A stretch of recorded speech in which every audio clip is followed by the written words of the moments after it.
Minisprehan ko muna at hinati ko ang aking gamit ang supply. At first, dito gumamit ako ng size 3 lever guard at kinaskas ko lang ito paikot.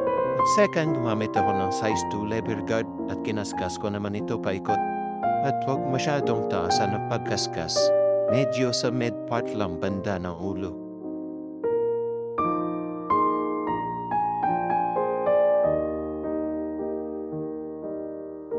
At dito nga gumamit na ako ng isang mirror.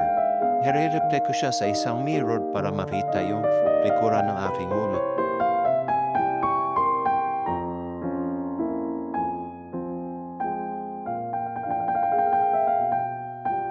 At kinaskas ko lang ito paikot hanggang sa maging pantay siya.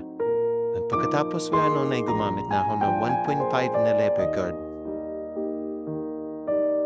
At kinaskas ko naman ito paikot sa lower part ng banda ng aking ulo.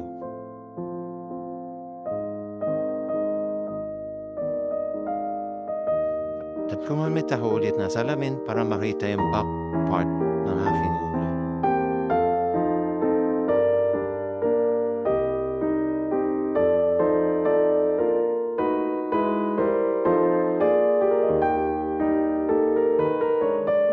At dito binasa ko na konti ang aking tuktok. At gagamit na tayo ng gunting para sa pagbawas o pagpantay ng buhok sa ibabaw. At dito, gumamit ako ng suklay at ang aking mga daliri sa pagpantay ng aking buhok.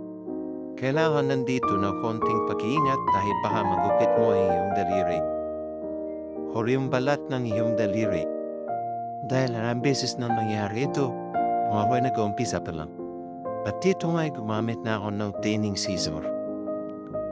Ang thinning scissor naman ay ang purpose nito ay ang pagbawas ng kapal ng buhok. At next naman ay gumamit na ako ng gunting. Ito ang ginagawa ko ngayon ay pagpaplangketa. Ang purpose naman ito ay para matanggal ang mga nakausli na maliliit na buhok na hindi natanggal ng clipper. At isang purpose din ito ay para matanggal ang uka-uka na buhok.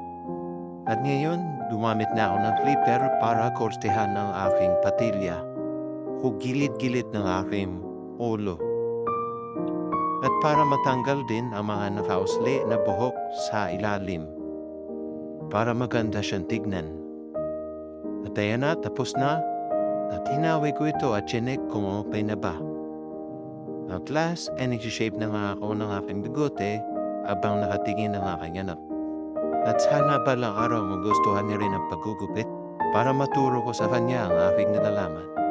At ito na ang ating finished product.